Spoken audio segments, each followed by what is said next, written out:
Hello guys, എല്ലാവർക്കും ആര്യസ് വേൾഡിന്റെ ഒരു പുതിയ വീഡിയോയിലേക്ക് സ്വാഗതം. നമ്മൾ ഇന്ന് ഉണ്ടാക്കാൻ പോകുന്നത് ഒരു നാടൻ വിഭവമാണ്, നാരങ്ങ ഉപ്പിലിട്ടത്. അപ്പോ അതുണ്ടാക്കാനുള്ള ചേരുവകൾ എന്തെല്ലാമാണെന്ന് നോക്കാം. നാരങ്ങ നന്നായി കഴുകിയത് ഒരു ബൗളിൽ എടുത്ത് വെക്കുക. പിന്നെ 3 പച്ചമുളക്, കായം പൊടി, ഉപ്പ്. ഈ 4 ചേരുവകളാണ് നമുക്ക് നാരങ്ങ ഉപ്പിലിട്ടത് ഉണ്ടാക്കാൻ ആവശ്യമായത്. ആദ്യം നാരങ്ങയെല്ലാം കൂടി ഒരു കലത്തിലെടുത്തിട്ട് വേവിക്കുക.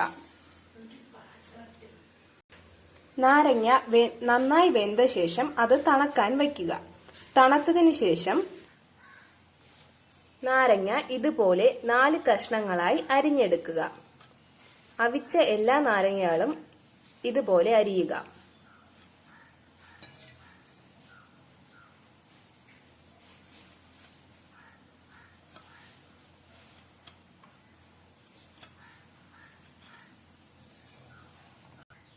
അതിനുശേഷം ഈ 3 പച്ചമുളകും ചെറുതായി അരിഞ്ഞ് ഇതിനോട് ചേർക്കുക.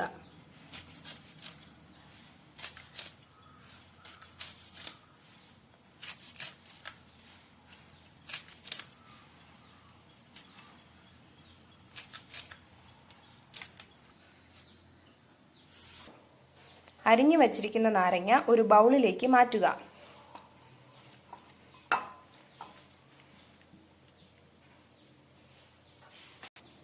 പത്ത് നാരങ്ങയ്ക്ക് 3 ടീസ്പൂൺ ഉപ്പ് എന്ന രീതിയിൽ ചേർക്കുക.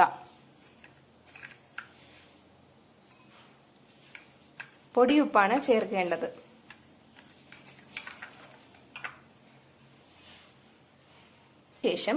അതിനുശേഷം ഒരു ചെറിയ കഷ്ണം കായം അതിലേക്ക് ഇടുക. എന്നിട്ട് നാരങ്ങ വേവിച്ച വെള്ളം ഇതിലേക്ക് ചേർക്കുക. നാരങ്ങ മുങ്ങി വരുന്നത് വരെ ചേർക്കണം.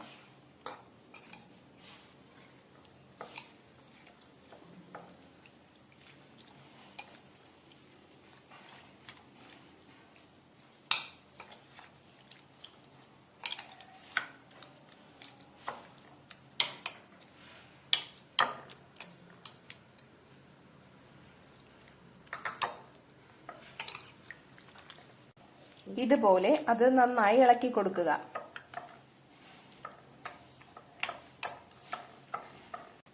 രണ്ട് ദിവസം കഴിയുമ്പോൾ ഇതിൽ നന്നായി ഉപ്പ് പിടിക്കും. അതുവരെ ഇത് ഒരു ഭരണിയിലോ സ്ഫടിക കുപ്പിയിലോ മാറ്റിവെക്കുക. നാരങ്ങ ഉപ്പിലിട്ടത് റെഡിയായിരിക്കുന്നു. വീഡിയോ ഇഷ്ടപ്പെട്ടെങ്കിൽ ലൈക്ക് ചെയ്യുക, ഷെയർ ചെയ്യുക. തുടർന്നുള്ള വീഡിയോകൾ ലഭിക്കാനായി സബ്സ്ക്രൈബും ചെയ്യുക. Thank you.